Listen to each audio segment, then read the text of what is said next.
Everyone feared the millionaire until the new waitress made him a laughingstock. That morning, the restaurant was at its quietest point when the door opened with a creak. Some employees immediately tensed up. They knew who had just entered. It was Don Esteban Rios, a multimillionaire businessman who for years believed he owned not just the restaurant, but everyone who worked there. He came every Friday, sat at the same table in the back, and demanded everything be done his way.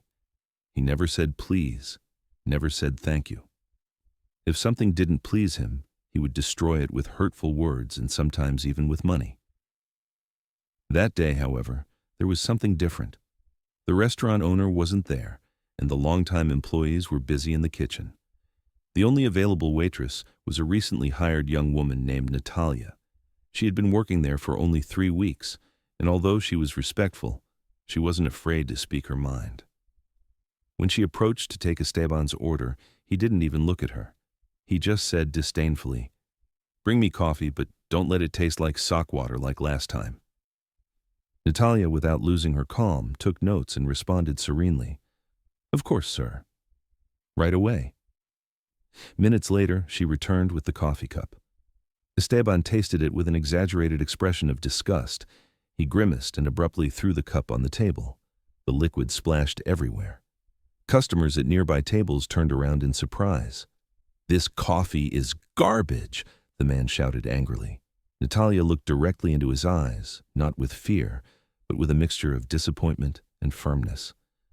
"Are you sure the problem is the coffee? Or maybe it's you?" she said without raising her voice. The silence in the place became uncomfortable. No one dared to intervene. Some of the diners watched the scene with disbelief. The tension could be cut with a knife. Esteban stood up abruptly, his face red with rage. "You know who I am. Everyone here serves me as they should. You have no idea who you're messing with." But Natalia didn't back down. With a serene face, she replied, "And you have no idea who you've encountered today." Her voice was firm, and for the first time, many of those present felt that someone finally dared to confront him. "This won't stay like this," the millionaire shouted. At that moment, several employees came out of the kitchen alerted by the scandal. One of them, an old acquaintance of Esteban, tried to calm him down. "Don Esteban, please, excuse us. The girl is new. She doesn't understand how we treat frequent customers." When Natalia heard this, she felt betrayed not only by the abusive customer, but by the system that preferred to kneel before power instead of defending the dignity of its workers. Esteban sat down again, but this time with a twisted smile. "You know what? Today you're going to know me well, little girl, and I assure you it will be your last day here," he said while taking out his phone and starting to write something, probably to the owner of the place. Natalia swallowed hard but remained firm.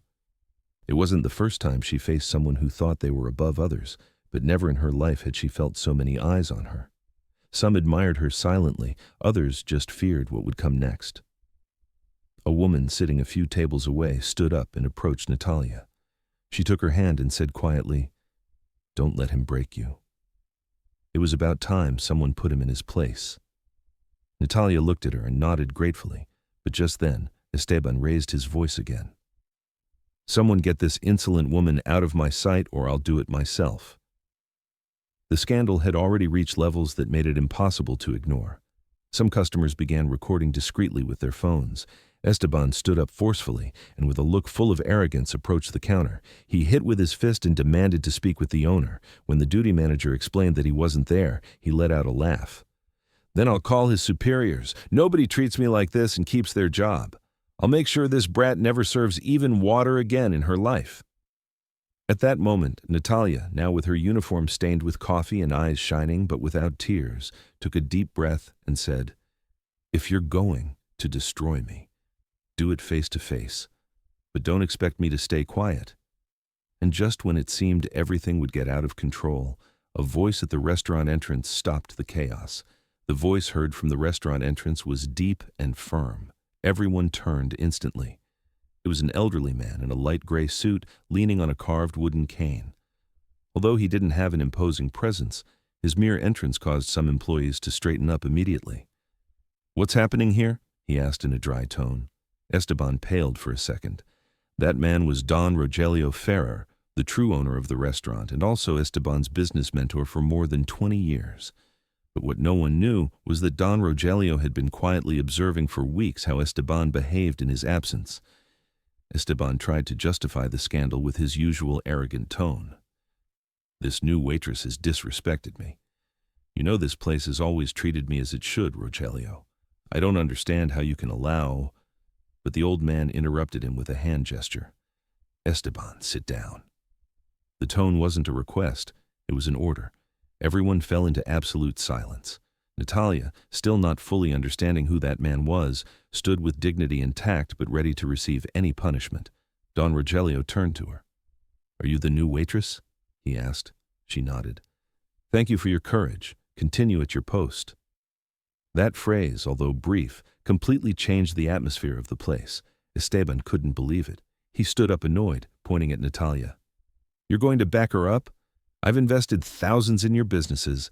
I've brought dozens of customers here. She's just any waitress." Don Rogelio approached him slowly, without losing his composure. "And you forgot what respect means. This young woman has shown more integrity in a few minutes than you have in the last 5 years. I don't care how much money you bring if you do it at the cost of humiliating others." Esteban's face hardened. For the first time, he had no answer. He was just trapped in his own arrogance, exposed in front of everyone. Some customers applauded discreetly while employees exchanged looks of relief. However, Esteban wasn't willing to accept the humiliation so easily. "This is a betrayal. You know what I'm worth in this city. I'm going to destroy this place. Nobody talks to me like that. Not you, not that servant." It was then that Don Rogelio, tired of the shouting, raised his voice for the first time. "Enough, Esteban. If you cross that door with those threats, don't set foot in any of my businesses again. You're banned, and I warn you, your reputation is no longer in my hands, but in those of all these people who saw who you really are." Esteban turned on his heels in fury, pushing a chair in his path. He left without looking back while some customers recorded his exit. Natalia remained standing, not knowing whether she should feel relieved or terrified by what had just happened.